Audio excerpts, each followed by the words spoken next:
વિરમગામ મહાત્મા ગાંધી સરકારી હોસ્પિટલ ખાતે હજયાત્રીઓ માટે રસીકરણ અને મેડિકલ સ્ક્રીનિંગ કેમ્પ. વિરમગામ શહેરના મહાત્મા ગાંધી સરકારી હોસ્પિટલ વિરમગામ ખાતે ધારાસભ્ય હાર્દિક પટેલના અધ્યક્ષસ્થાને વિશેષ રસીકરણ અને મેડિકલ સ્ક્રીનિંગ કેમ્પનું આયોજન કરવામાં આવ્યું હતું. અત્યાર સુધી વિરમગામ મત વિસ્તારના હજયાત્રીઓને વેક્સિનેશન માટે અમદાવાદ જવું પડતું હતું, પરંતુ ગત વર્ષથી મુસ્લિમ સમાજની ધાર્મિક લાગણીઓ તથા વ્યવહારિક મુશ્કેલીઓને ધ્યાનમાં રાખીને આ સેવાનો લાભ આપણા વિરમગામમાં ઉપલબ્ધ થાય એ માટે વિસ્તારના ધારાસભ્ય દ્વારા વિશેષ પ્રયત્નો સાથે વેક્સિનેશન શરૂ કરાવ્યું હતું. અને આજે વિરમગામ, માંડલ, દેત્રોજ, નળકાંઠા, છારોડી, વિરોચનનગર સહિત કુલ 96 હજયાત્રીઓએ મેનિન્જોકોકલ, એસઆઈવી અને પોલિયો જેવી જરૂરી વેક્સિનેશનનો લાભ મેળવ્યો હતો. આ પ્રસંગે મુસ્લિમ સમાજના આગેવાનો, નગરપાલિકાના કાઉન્સિલરો, પદાધિકારીઓ, રાજકીય તથા સામાજિક આગેવાનો, હજ કમિટીના સભ્યો અને મોટી સંખ્યામાં હજ યાત્રાએ જતા હજયાત્રીઓ ઉપસ્થિત રહ્યા હતા. સ્પેશિયલ રિપોર્ટ વિરમગામથી મુન્ના વોરા.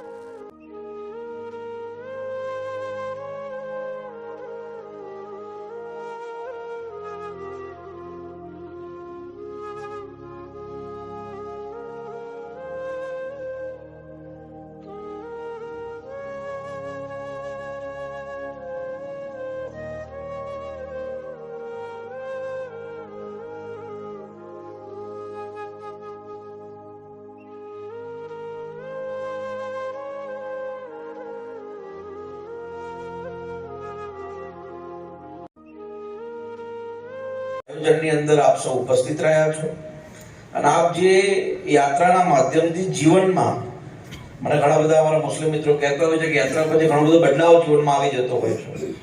એટલે આ બદલાવ પરિવાર માટે, રાજ્ય માટે, રાષ્ટ્ર માટે આપણા બધાના સાથે મળીને કામે આવે એવી અપેક્ષા આપ સૌ પાસે રાખું છું. પુનઃ એકવાર આપ સૌને આ યાત્રા બદલ શુભેચ્છાઓ પણ પાઠવું છું. પુનઃ આપ સૌનો ખૂબ ખૂબ આભાર. સૌને મારા બદલ સલામ.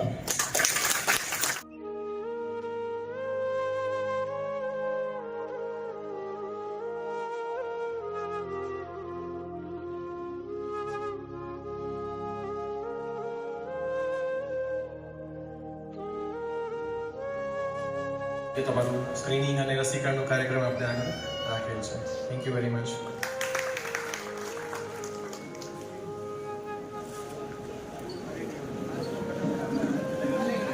એમની બિલ્ડિંગોની, અજીજિયાની બિલ્ડિંગની અંદર એ લોકો પોતાનું ખાવાનું પોતે બનાવતા હતા અને અહીંયાથી જમવાનું, કાચો સામાન, દાળ, ચોખા વગેરે જે છે એ લઈને જતા હતા.